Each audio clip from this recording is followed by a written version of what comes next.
Welcome all to the Microsoft Community Connection, a forum dedicated for our awesome Teams Phone community. So this is our third session this year, and if you joined us last time, you know the format. It's a podcast-style conversation where we talk directly with the people who build and support Teams Phone every day. So today we're diving into a special topic that's received a lot of interest, Teams Phone and government clouds, and I'm joined by Dave Jennings, who knows the space inside and out. Dave, do you want to give a quick intro of yourself? Thanks, Margie. As a brief introduction about myself, my name is Dave Jennings. I'm a Principal Technical Program Manager within two engineering organizations, both Microsoft 365 Copilot and Teams Engineering. And I have a dedicated focus on U.S. government clouds, which we'll talk about some of that here in our session today, what that means in terms of GCC, GCC High, or DoD supporting. And with that, I often support those customer types in leading technical strategy, deployment readiness, working through resolving complex implementation challenges, really to help accelerate deployment of Teams Phone and what that means more broader in terms of Copilot extensibility to follow. Thanks, Dave. It's great to have you here today. Now let's get right in. To start off, can you give us a quick overview of the three government cloud environments, GCC, GCC High, and DoD? Thanks, Margie. Yeah, the way to think about this high level and what's kind of interesting as technology, business in general, and then just compliance requirements overall is we're starting to see an emerging trend where having to operate in multiple clouds, as an example, is starting in some sectors, becoming the new norm. And so what that means for today's session, Microsoft has three cloud types that we support currently, specifically what that means for Teams and to further enable Teams Phone capabilities forward. The first one, starting with in the second column here being shown, is GCC. So that acronym stands for Government Community Cloud. Really, the positioning there are for our state agencies that could also include local city, municipality level further. And what that also includes are federal government agencies as well. And what you'll see along the way as we progress to the next two, which I'll talk to here in a second, is as we ramp up across the different government cloud types, really what differentiates those is the additional security requirements that have to be met. Further, what that means from a deeper compliant aspect instead, more broader, what that accrues to in the operational and support restrictions around. Now, second to that, then the next cloud type that we're actually starting to see a continued increase in, again, what's really key to that is those new governance and compliance requirements that are changing, is GCC High. So this kind of takes that initial entry point with government community cloud to that next level. What this brings is additional compliance and governance controls. And what's really key to this is that initially, this cloud specifically, we initially would often see in cases where customers that work in defense, to do work with the federal government, it was a requirement that they had to operate this cloud by default. But what we're also seeing is that customers that maybe were just in the commercial sector generally, so thinking about operating in the commercial cloud in that light, to meet the new compliance requirements, they're also having to deploy a GCC High tenant in parallel. And what that means is the considerations further, which we'll talk here a little bit along the way, how that aligns, from a Teams Phone perspective instead. And then the third cloud type here in summary, which is more dedicated in this slide, is the cloud's consideration for Department of Defense. So really the key there is that is a very dedicated customer set in that light. But what that results with is having the most comprehensive, stringent set of controls in place. Again, as we think about the compliance requirements, making sure that we've got all the guardrails supporting in terms of data sensitivity, encryption, and protection, and further what that means from a broader operational and support aspect as well. Thanks, Dave. Yeah, I feel like, for those who aren't in any of these clouds, it's really hard to even understand. Like you really have to be in one of these clouds to understand or know the differences. So this really gives a good overview. And on that note, I feel like a question that we hear very often from our government customers is why do features take longer to be available in government clouds? Can you shed some light on why that is? Thanks, Margie. Great question. Yeah, and you are correct. This is one that does come up often. And what's really key to that is typically the way features within teams or progress across the different cloud types is, default, those features will initially release in commercial. But as we think about the additional compliance, security, even the other service dependency elements that must be in place supporting, all that requires close coordination and alignment. Further, as we release new features over time, there's certification that has to follow in close partnership with the federal government. And so when you bring that all together, that's really what influences when we have a feature that is available in commercial. Kind of coming back to that scenario example where I've got a customer that operates in two cloud types, one in commercial, maybe one in GCC high instead. That's really what influences the timeline for that coordination, making sure that we have all the right compliance requirements met as we make those features available for those broader gov clouds to follow. Makes total sense. Thank you. So since this is the phone community, would love to dive a little bit deeper. Can you speak a bit more on Teams Phone? For example, what PSTN connectivity options are available in each cloud today? Where does, for example, direct routing versus calling plans versus operator connect stand? Sure. Yeah. So the good news is that a lot of the integration concepts that most customers are familiar with and how that applies to the commercial clouds currently. As we think about government cloud specifically, starting with GCC by default, what you'll notice there is we actually have flexibility and choice, whether leading with calling plans or Operator Connect or Teams Phone Mobile or direct routing instead. The great thing is all those options are available for that cloud specifically, and there's also additional options available where you could either deploy one of these integration capabilities on their own, or you can mix and match based on specific user persona and or specific mission need instead. As we then look at GCC High and DoD specifically, the difference there is that only direct routing is the option today, and what really drives and influences that, and as we kind of mentioned briefly, are those additional compliance and governance controls that have to be in place. And what that further means is that there are specific endpoints that you have to be ready to, from a technical perspective. And when you bring that all together, more than just what a customer needs to do from a Teams perspective instead. So think about the carrier that provides the telephony circuit, further what that may mean for 911. All those other components have to be equally certified, properly accredited to integrate bringing that holistic solution together. But the great thing is, depending on government cloud scenario, again, GCC, you've got flexibility and choice with all those options that can be leveraged today. What further influences that, will be, the operational and administration aspects, as you progress along the way.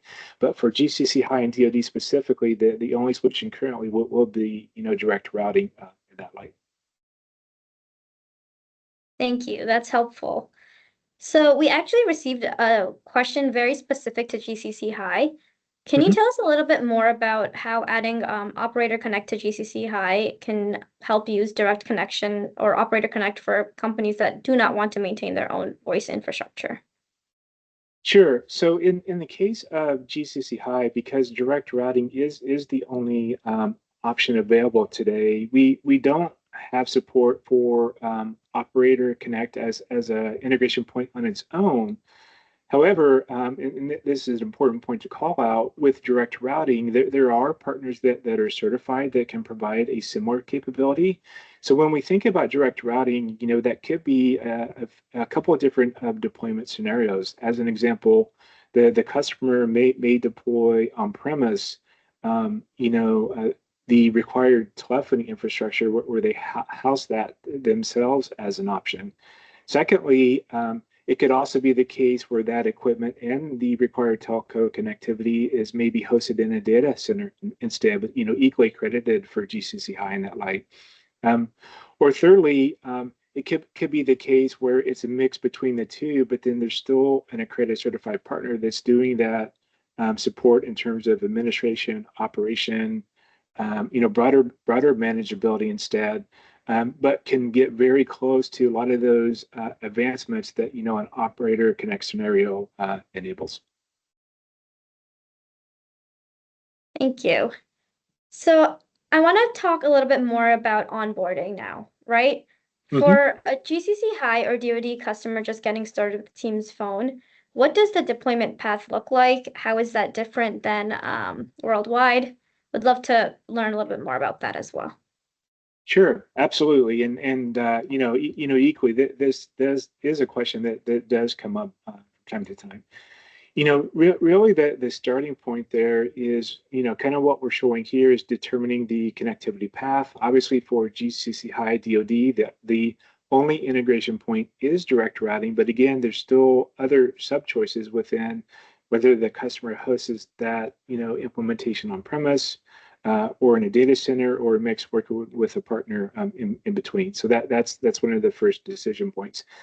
Second to that, a lot of the planning considerations that you would leverage for worldwide commercial today also accrue in the case of GCC High in DoD.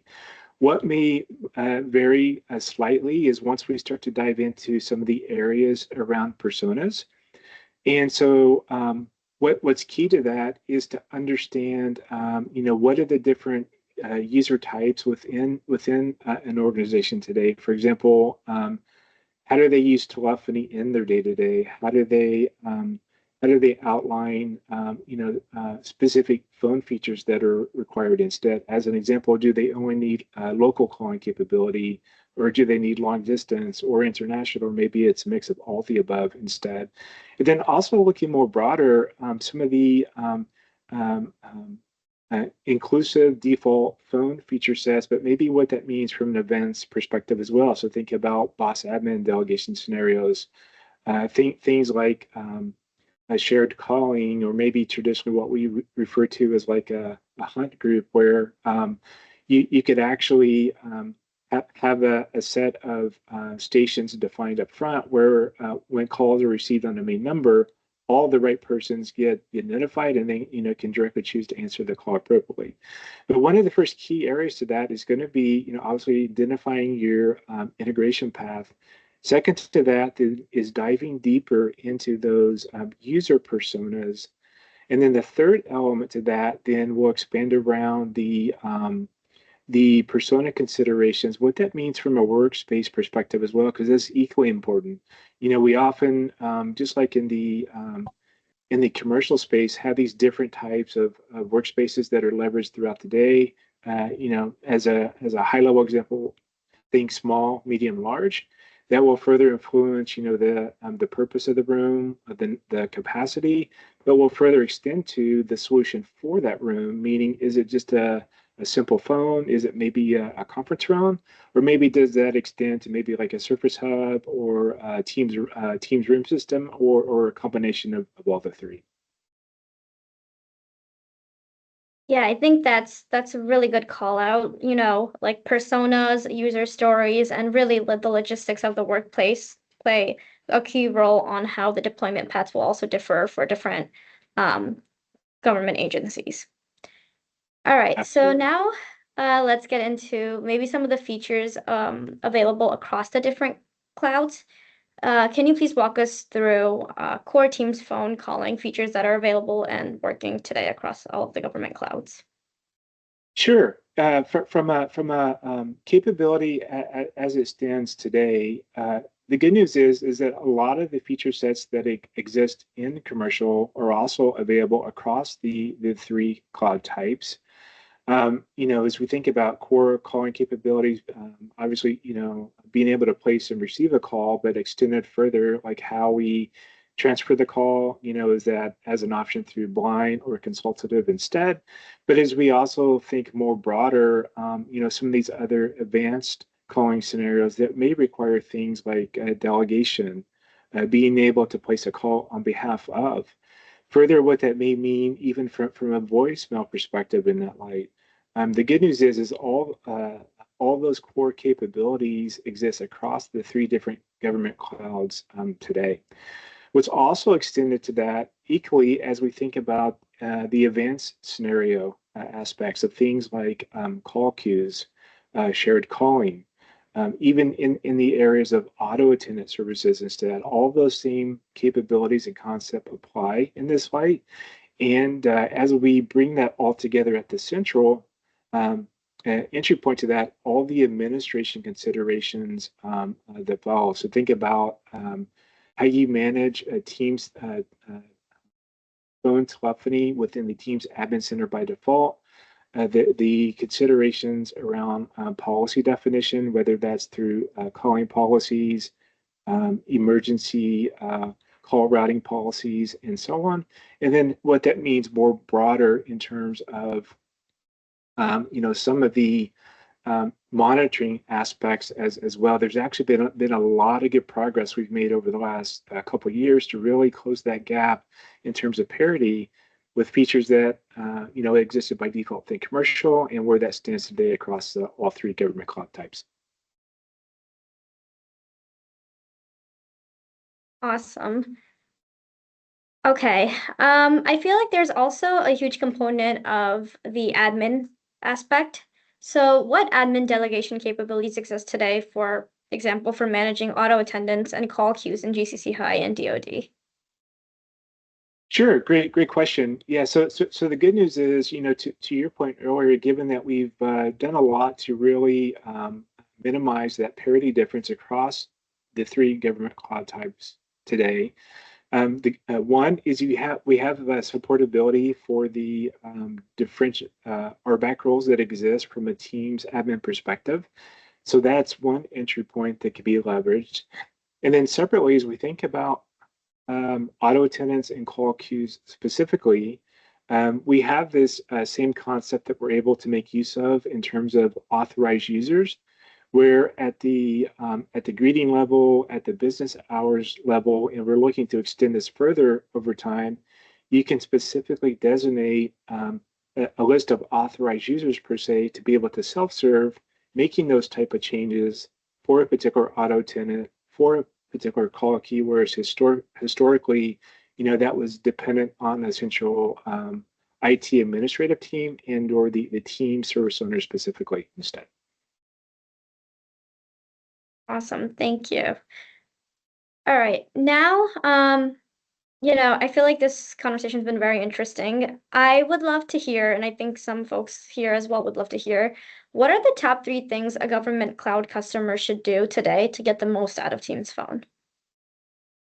Sure, absolutely. Yeah, I would say that the first thing is to understand, where they are today in terms of current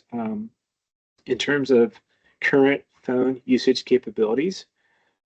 Key to that, as we kind of touched on briefly, are the persona considerations around that. So typically we see in 3 to 4 categories, what is kind of that day in the life as an information worker, if you will. How does that transcend maybe to those that may be in the frontline consideration instead? And then maybe more broader as we think about those that may be on the go, those that may be involved specifically from a call queue aspect, or maybe in consideration from an executive perspective instead. But the great thing about that is identifying those end user persona types up front.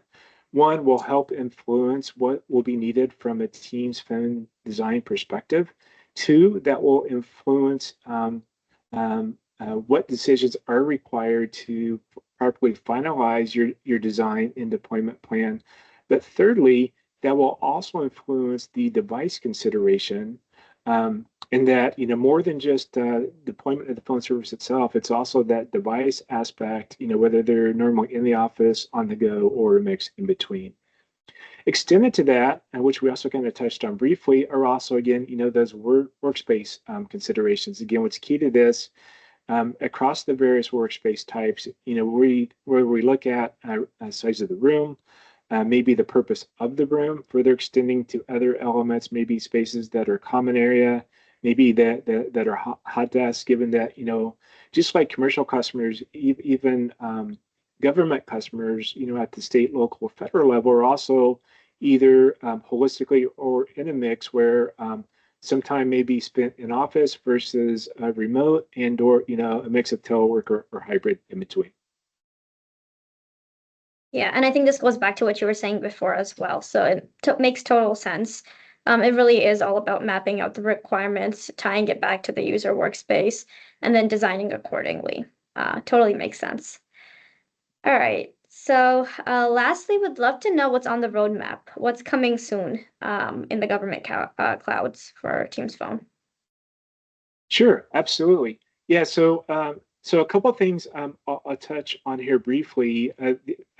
Leading into that, a couple of things I'll also note that also is U.S. government cloud specific, is that feed into that roadmap, but also that are critical for phone deployments in general, are the considerations around devices. And so what's key to this, often we'll see this at the federal agency in terms of requirement. We'll often see this in from a defense perspective instead, where we have this concept referred to as TAA, certified devices. So what this stands for is devices that are manufactured restrictively with abeyance with the Trade Agreement Act. And really what that act ensures is for government customers specifically, that the device, think about the components that are contained within, are source manufactured, from a supply chain integrity point of view, and are properly aligned with the list of countries that are authorized per se. This list is always changing, but are authorized and sourced so that there's full accountability from a supply chain perspective of how that device was developed. Second to that, there's also a consideration of a second device type that is specific to what we call TSG certified devices. So what this means is there may be certain, again, this kind of ties back to the persona scenario, where there may be a higher security requirement that requires the phone devices used that are more secured from a tempest point of view. So think about tempest protection in general, having a manual button that's required for push to talk for use of the device instead. But the great thing is those devices are available today, but it just, from a deployment perspective, as we think about government cloud specifically, but as that accrues to the roadmap consideration as well, is identifying upfront where are those requirements needed, and identifying which devices based on that persona mapping will align supporting your deployment. Extending to that, as we look forward, from a more roadmap perspective instead, some of the key areas that we're looking to light up over the next few months are going to be some of the enhancements around SIP gateway, as an example. So we've had supportability for GCC Cloud for a couple of years now, but what's really new to this fight is supportability for GCC High. And what's really great about this is this gives customers an additional option that they can leverage, really to extend maybe investment that they had from devices prior. This does enable a core set of calling capability, so this can flow in as part of that persona mapping exercise of its own persona type instead. But what's great about this is you have the ability to extend that ROI, that reuse from investment prior, whether that accrues to IP desk phones, conference phones, as we think about DEC phone scenarios. Further, what we think about in terms of ATA devices. So this gives a great flexible option, maybe where we still have a legacy analog requirement in that light, or as we think about more broader, maybe from a facilities perspective instead, to think about overhead paging, maybe speaker phones that are outside of a door and/or to help with facility access instead.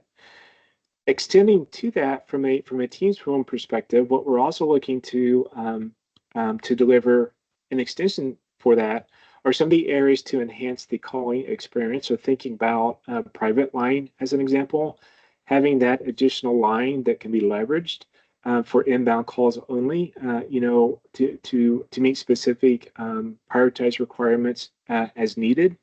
Second to that are additional flexibility in terms of line key support, further what that means to the devices that may be deployed. But as we think about other endpoints that may be used in Teams instead. The third area that I would also highlight is also what we're continuing to iterate and evolve in, from an advanced voice service perspective instead. So think about call queues as an example, being able to take use of the queues app that exists in commercial in GCC today. How we'll extend that to GCC High as the next step.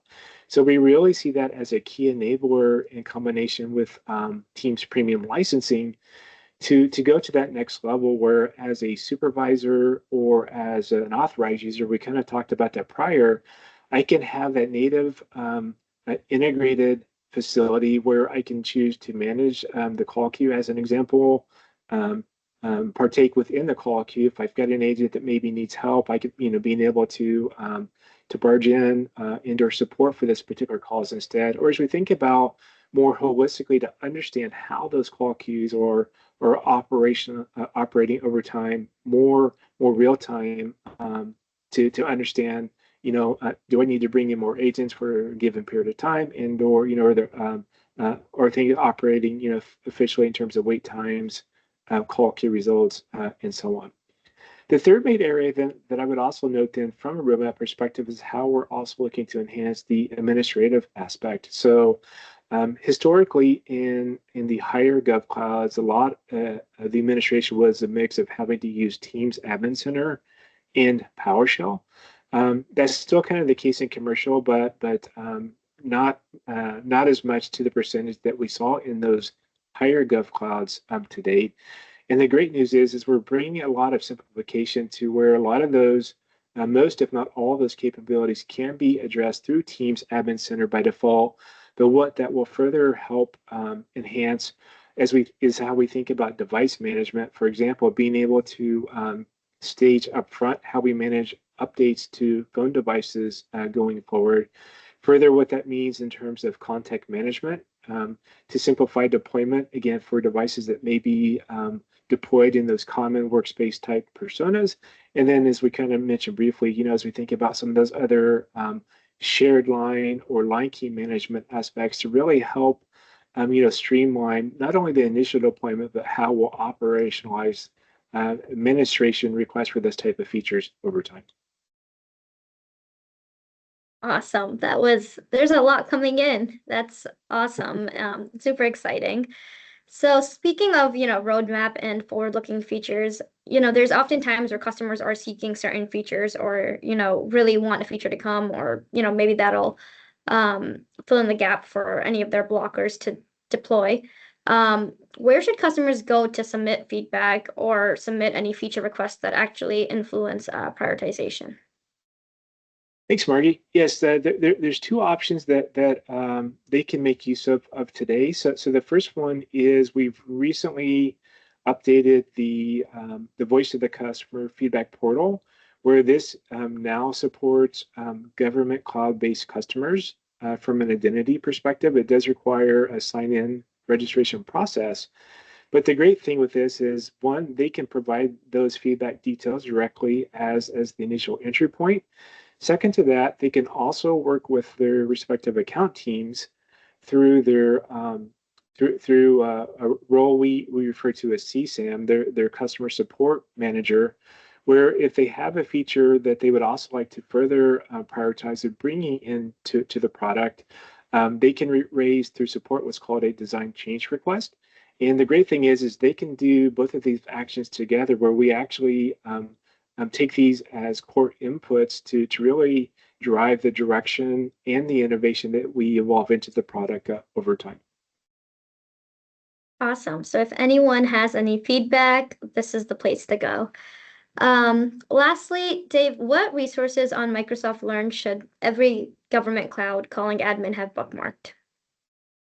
Sure. Yeah, a couple that I would note high level is first and foremost is starting with the capability overview in terms of what Teams phone services provide.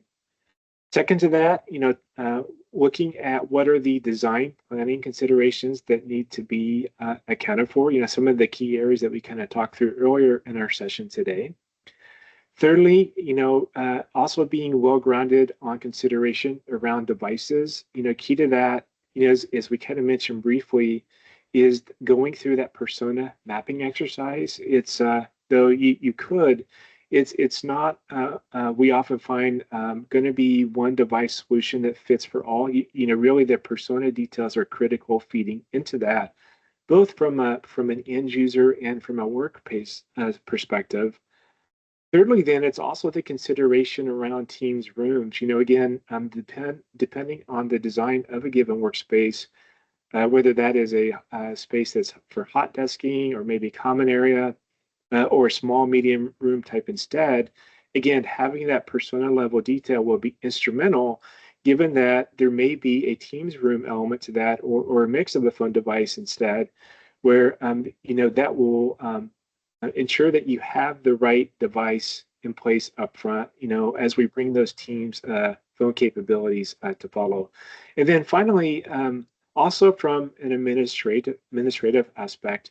So key to that, as we continue to bring innovation to the Teams Admin Center itself, further what that may extend in certain cases to PowerShell or Graph API, but really, in summary to that, as you bring all these resources together, this really helps formalize what you need to do to get started today, how you'll continue to operationalize and extend your phone deployment over time, but looking more broader, having all the latest updates as innovation aspects, are brought to the Teams phone service as well. Awesome. Thank you. For the attendees in the meeting right now, don't worry, we will be sharing this deck out, so you will have access to all of these links.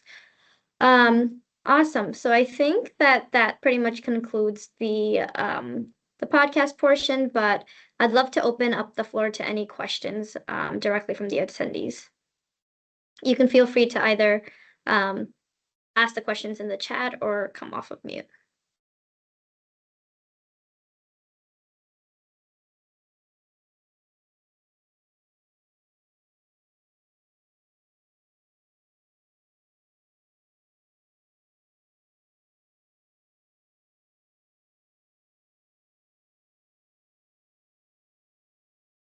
Okay, it looks like we may not have questions. So Dave, that just shows that you've shared all of the information and everyone has what they need, which is awesome.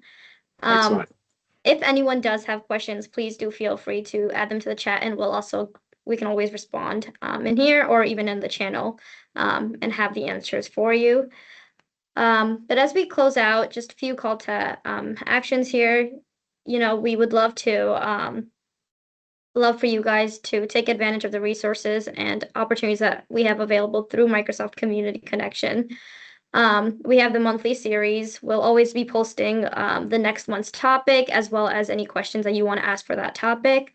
And then later today, we'll also be uploading the webinar on YouTube, and we'll share out that link. So please follow us on YouTube and subscribe.